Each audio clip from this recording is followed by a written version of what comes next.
Election तो हम लड़ेंगे इंशाअल्लाह, चाहे कुछ भी हो जाओ। मिस्टर योगी तैयार हो जाओ, यूपी भी आ रहा हो।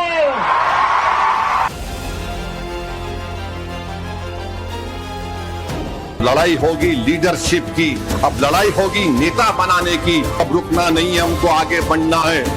उत्तर प्रदेश में भी जाएंगे इंशाअल्लाह ताला, और यूपी में अपनी ताकत अपने झंडे को गाड़ते हैं। ओवैसी ब्रदर्स बहुत गरज रहे हैं। उत्तर प्रदेश से लेकर बंगाल में सियासी पतंग उड़ाकर वहां की राजनीति में खुद को तुरुप का इक्का साबित करने के मिशन में जी जान से लगे हैं। और इसके लिए पहले बड़ा सियासी एंट्री प्लान बनाया, फिर उत्तर प्रदेश में सीएम योगी जैसे बड़े चेहरे को डायरेक्ट टारगेट किया और उत्तर प्रदेश से लेकर बंगाल तक एआईएमआईएम के झंडे को लहराने का ऐलान कर दिया। मिस्टर योगी तैयार हो जाओ, यूपी भी आ रहा हो। चलेंगे यूपी, चलेंगे। चलो अब इसके बाद में यूपी चलते हैं और यूपी में अपनी ताकत अपने झंडे को गाड़ते हैं और सब झंडे को वहां भी लहराएंगे। ये लड़ाई मान सम्मान की लड़ाई है, ये लड़ाई हिस्सेदारी की लड़ाई है। अब रुकना नहीं है, हमको आगे बढ़ना है। उत्तर प्रदेश में भी जाएंगे इंशाअल्लाह ताला। बात करें आदिल साहब को मैं भिजाया था बंगाल के बारे में, उनसे भी बात करेंगे। मगर हमको लीडरशिप चाहिए, रुकने वाले हम है ही नहीं। हमको आगे बढ़ना है, अपनी लड़ाई जारी रखना है। अपने हिस्से में जो आना है वो आकर रहेगा। ओवैसी भाइयों ने बहुत शोर मचाया, लेकिन लगता है कि उत्तर प्रदेश में एंट्री से पहले ही उनकी सियासी पतंग कट गई है। उत्तर प्रदेश में ओवैसी की पार्टी ने आक्रामक एंट्री की कोशिश की, लेकिन गठबंधन की राजनीति में उन्हें वो हाथ नहीं लगा जिसकी उन्हें दरकार है। और अब असदुद्दीन ओवैसी की बेचैनी छिपाए नहीं छिप रही है। इलेक्शन तो हम लड़ेंगे इंशाअल्लाह, चाहे कुछ भी हो जाओ। मैं लड़ूंगा इंशाअल्लाह ताला, जमहूरियत के दायरे में रहकर हम लड़ेंगे। तुम्हारी नींद को हराम करेंगे। अब लड़ाई होगी हिस्सेदारी की, अब लड़ाई होगी लीडरशिप की, अब लड़ाई होगी नेता बनाने की, अब लड़ाई होगी मजलूमों से इंसाफ की। और उसी वक्त होगा जब हम चुनाव लड़ेंगे। मुझे कई यूपी के लोग बोलते, अरे साहब कितने लड़ रहे यूपी में। मैं बोला आपको क्यों फिक्र? बोले नहीं कम लड़ो। मैं कम और बढ़ के का सवाल नहीं है, हम लड़ेंगे तो जीतेंगे ना। मिला आप लड़के क्या बीजेपी को रोक पाए? 17 हार गए, 19 हार गए, 22 हार गए। आप मेरे को बोल रहे कम लड़ो। हम जब लड़ते तो ना सामने दुश्मन की ताकत को देखते, ना हम कम ताकत से लड़ते। जो ताकत अल्लाह हमको दिया हम उसको पूरा इस्तेमाल करके लड़ते। और हमारी लड़ाई में और दूसरों की लड़ाई में फर्क यह है कि हम अपना घर जलाकर लड़ते, हम अपना घर जलाकर लड़ते। भाषणों की तेज धार है, बयान तल्ख हैं और आरोपों की बौछार लगातार बढ़ती जा रही है। लेकिन सवाल सीधा है, सीनियर से लेकर जूनियर ओवैसी की ये आक्रामकता आत्मविश्वास की है या सियासी हताशा की, जिसमें कभी कौम के दम पर विरोधियों पर तीखे हमले कर रहे हैं तो कभी इसी कौम को मजलूम बताकर विक्टिम कार्ड खेल रहे हैं। मिस्टर मोदी फर्क देखो, हमको बोलने की जरूरत नहीं है, हमारी कौम बोलती है। कब उठोगे, कब उठोगे? हिजाब खींचा जा रहा है, दाढ़ी के नाम पे मारा जा रहा है, अजान पे पाबंदी हो रही है, शरीयत पे हमले हो रहे हैं, वक्त की अमलाक को लेने की बात हो रही है, फिर भी तुम उठना नहीं चाहते। ओवैसी ब्रदर्स जितना ज्यादा आक्रामक बोल रहे हैं, उतना ही साफ हो रहा है कि रणनीति के नाम पर उनके पास फिलहाल शोर के अलावा कुछ नहीं। नवीन ओवैसी ब्रदर्स के यूपी प्लान को लेकर क्या दो टूक कह दिया, पहले आपको सुनाते हैं। है ना ओवैसी, उनकी पीड़ा सबसे ज्यादा इस बात को लेकर के है कि कहीं हैदराबाद को ये भाग्यनगर न बनाते हैं और भाग्यनगर से भयभीत होकर के वे इस प्रकार का राग अलाप रहे हैं। मेरा मानना है ओबीसी को मुस्लिम का एक पक्ष भले ही समर्थन करता हो, यूपी में फिलहाल उनके लिए कोई भी स्कोप नहीं है। सीएम योगी आदित्यनाथ ये दावा ऐसे ही नहीं कर रहे। जिस उत्तर प्रदेश में ओवैसी ने खुद को किंग मेकर के तौर पर पेश करने की कोशिश की, उसी यूपी में उन्हें साझेदार तो दूर, गंभीरता से सुनने वाला कोई नहीं मिल रहा है। बड़ी पार्टियों की नजर में ओवैसी आज भी वोट कटवा है, भरोसेमंद सहयोगी नहीं, जिसका नतीजा ये कि ना गठबंधन ना सम्मानजनक जगह, उल्टे अब तो अखिलेश यादव तंज कस रहे हैं कि ओवैसी ब्रदर्स साइकिल पर बैठकर उत्तर प्रदेश आएंगे। साइकिल पे बैठ के नहीं, कोई भूलने से साइकिल बैठ। लेकिन ओवैसी की पतंग की डोर काटने में मायावती भी पीछे नहीं रही। ओवैसी की नजर उत्तर प्रदेश में बहुजन समाज पार्टी के साथ मिलकर चुनाव लड़ने पर थी, लेकिन मायावती ने भी अकेले चुनाव लड़ने का ऐलान करके उनके सियासी मंसूबों पर पानी फेर दिया। इनसे गठबंधन करने से बीएसपी को केवल नुकसान ही नुकसान होता है, फायदा नहीं। और इसलिए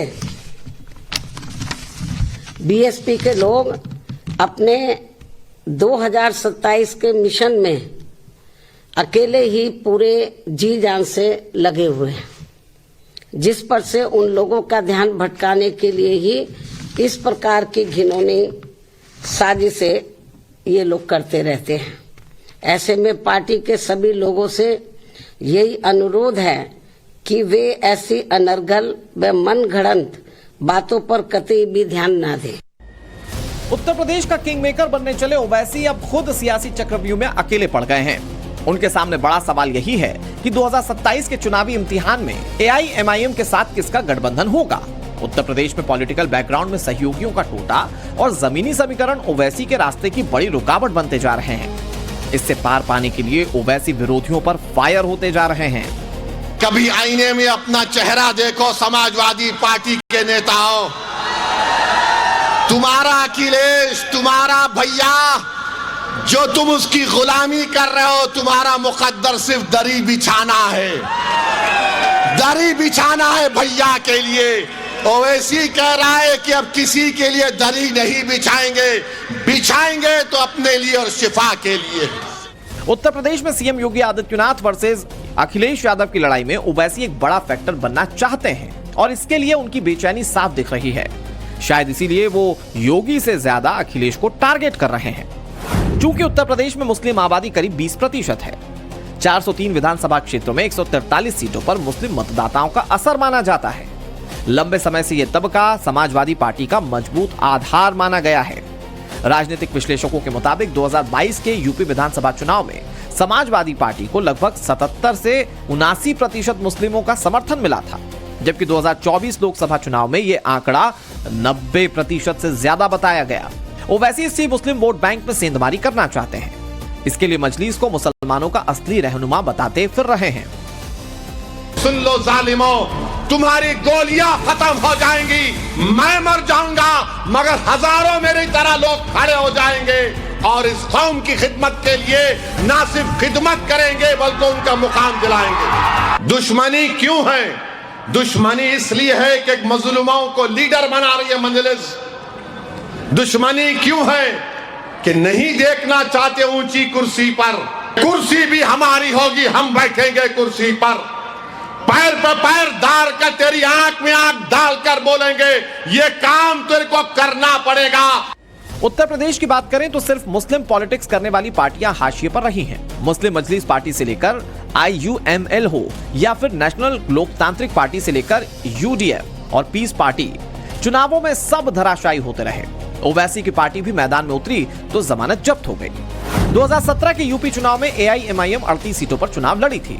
37 सीटों पर पार्टी की जमानत जब्त हो गई। AIMIM ने जिन सीटों पर चुनाव लड़ा वो मुख्य तौर पर पश्चिमी उत्तर प्रदेश की मुस्लिम बाहुल सीटें थी। 2022 में AIMIM ने 95 सीटों पर चुनाव लड़ा और उसे मात्र 0.49% ही वोट मिले। 2024 के लोकसभा चुनाव में भी PDM मोर्चा बनाने वाली AIMIM ने अपने कैंडिडेट्स तो नहीं उतारे, लेकिन उसके साथ का फायदा दूसरे सहयोगी पार्टियों को भी नहीं मिला। यानी AIMIM से अलायंस का नतीजा सिफर ही रहा। यही वजह है कि 2027 के यूपी विधानसभा चुनाव के लिए ओवैसी को उत्तर प्रदेश में एक सियासी बैसाखी की तलाश है, जिसके सहारे वो सियासी स्पेस बना सकें। लेकिन कहने वाले तो कह रहे हैं कि अब असल सवाल ये है कि उत्तर प्रदेश में ओवैसी की कितनी बड़ी हार होगी। कई बार आ चुके हैं, कई बार हिलाने की बात कर चुके हैं, लेकिन यहाँ कमल खिला था, कमल खिला रहे। मुस्लिम सियासत के बहाने ओवैसी अपनी पार्टी AIMIM को हैदराबाद के चार मीनार के दायरे से बाहर निकालकर राष्ट्रीय फलक पर पहचान दिलाने की कवायद में बंगाल फतह करने के सपने देख रहे थे। 25% से ज्यादा मुसलमानों की आबादी वाले बंगाल में ओवैसी अपना सियासी दमखम दिखाने के लिए बेताब हैं। लेकिन ओवैसी के सामने बड़ा सवाल ये कि ममता बनर्जी के साथ एक मुश्त खड़ा मुस्लिम मतदाता क्या उनके साथ आएगा। इस सवाल के जवाब में बंगाल के मौलाना बटोगे तो कटोगे वाला नारा दोहरा रहे हैं। देखिए, बटेंगे तो कटेंगे,